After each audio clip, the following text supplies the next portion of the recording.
Alhamdulillahi rabbil alamin. Ẹ̀yin tèmi ṣàlàáfíà lẹ wà gẹ́gẹ́ bí èmi ọ̀pọ̀n bàtú ṣe wà lénìí. Thank you for joining me.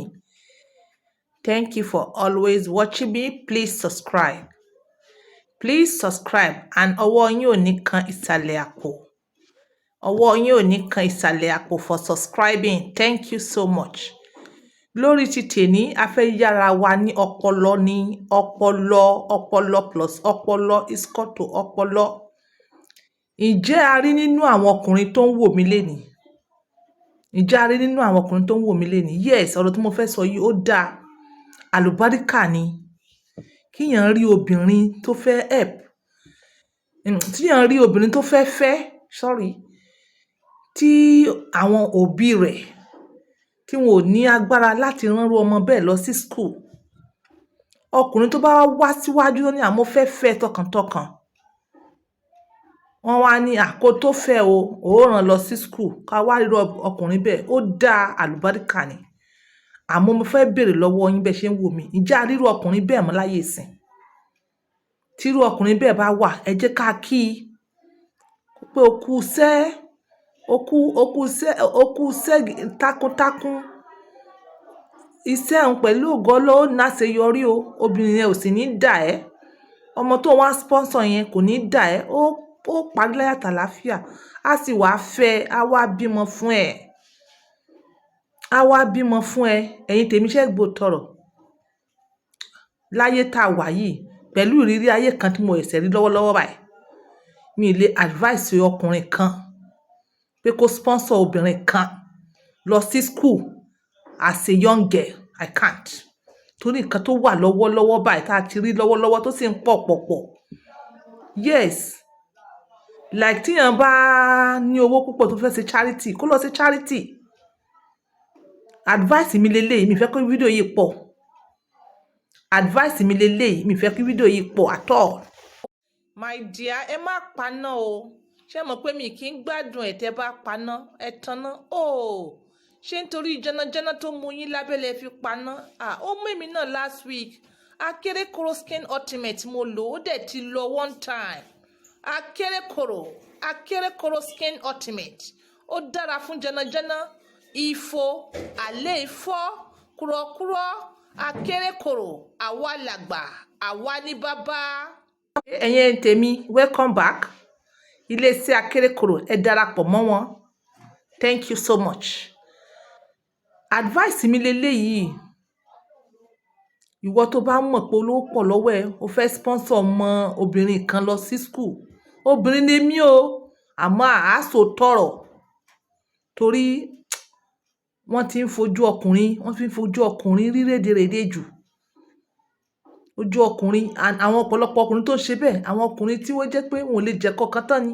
Àwọn ọkùnrin tó easy going, àwọn ọkùnrin tó humble, àwọn ọkùnrin tó ń ṣeṣekúṣe, àwọn ọkùnrin tó ń yàlè, àwọn ọkùnrin tó ń cheat, àwọn ọkùnrin tó ń nobìnrin, àwọn ọkùnrin tó ń ṣe yàmàyàmà, àwọn ọkùnrin tó ń mutí, àwọn ọkùnrin tó ń ṣe nonsense, àwọn ọkùnrin tó wà straightforward, àwọn ọkùnrin tó ń tí wọn ò lè sọ̀rọ̀ tán, àwọn ọkùnrin tó ń ṣe bẹ́ẹ̀. This is my advice for you. Tó bá mọ̀ pé orí obìnrin kan tó fẹ́, àwọn òbí ẹ wá ní kó tó fẹ́ o, kó rán lọ sí school. That is cheating on your behalf. That is cheating on your behalf. Do you know why? Tó bá rí ọmọ kan tí wọ́n ní kó rán lọ sí school, àwọn òbí yóò ṣe rán ọmọ tí wọ́n lọ sí school kó tó dìgbà yẹn. A mọ̀ pé ìka ò dọ́gba, a mọ̀ pé torí pé o ní lọ́wọ́ wọn fi sọ bẹ́ẹ̀. But a dẹ̀ ní pé kó mọ̀ ṣe bẹ́ẹ̀. But this is my advice. Fẹ́ ná. Fẹ́ obìnrin yẹn ná, fẹ́. Tó bá obìnrin yẹn bá sọ pé tó bá jẹ́ pé obìnrin yẹn nífẹ̀ẹ́, ó máa fẹ́. Lẹ́yìn ìgbà tó bá fẹ́ ná, tó rí pé òun ti di ìyàwó, tó bímọ yọ̀kan, tó bímọ méjì, even mẹ́ta, ìgbà yẹn wà wá rán lọ sí school. Àmọ́ mọ ìyá àdéhùn. That is it. Láyé tá a wà nísìn pẹ̀lú ayé social media. Even self, àwọn mọ̀mọ́ ilé tí wọ́n ti dàgbà tí wọ́n ti bímọ tán, wọn ò lè sọ pé ọkọ àwọn nìkan làwọn fẹ́. Pé pé kò sí ọkọ social media, kò sí ọkùnrin kan tó pé how are you, kí ló ti jẹ lénìí. Yes, apart from ọkọlé gan lè mọ́ ti bẹ̀rẹ̀ pé kí lẹ ti jẹ lénìí, bẹ̀rẹ̀ àwọn ọkùnrin social media máa bẹ̀rẹ̀ pé kí ló ti jẹ lénìí. Àwọn yẹn wá rí pé tòkó síbi táwọn ń lọ mọ́, wọ́n sì down put. À ń bọ̀ sí ọmọ kékeré tó rán lọ sí school pé kó lọ kàwé. Ìgbà wo ni wọn ò ní fojú rẹ̀ gúngi bíi ti brọ́dà mi kan nísìn tó mú mi wá sọ̀rọ̀ yìí, wọ́n ti fojú rẹ̀ gúngi. And ta ló fẹ́ sọ fún? Kò sí nǹkan tó fẹ́ sọ fún. Wọ́n ní kó pa sùúrù náà ni. Èló ló ná? Èló ló ti ná? Ẹ wo orú yẹn. Kí titi ẹ mọ̀ wá dàbí èló ló ná? Tó bá jẹ́ ipò obìnrin yẹn nífẹ̀ẹ́, obìnrin yẹn máa fẹ́. Ó máa fẹ́. Nígbà tó bá fẹ́ tán, ó wá padà sí school. Àmọ́ ẹ mọ̀ yà àdéhùn. Ẹ mọ̀ ṣe kí ni? Ẹ mọ̀ yà àdéhùn. Ẹ mọ̀ yà àdéhùn. If tó bá yẹ pé ó easy, àwọn òbí ẹ̀ náà bá ti rán lọ sí school náà. À ń sọ ilé nítorí pé kí ni? Cheating ti pọ̀ jù on this aspect. Ọkùnrin kan mọ̀ rán yín lọ sí school. Ẹ mọ̀ gbowó lọ́wọ́ ọkùnrin kan. Ẹ mọ̀ gbé fún boyfriend yín ní school. Ẹ mọ̀ tọ́jú rẹ̀ mọ́lẹ̀. Ẹ mọ̀ ṣe báṣubàṣu. Tó bá ti ń bọ̀ ẹni alárùdálẹ̀ yẹn ló ti ń bọ̀ yẹn.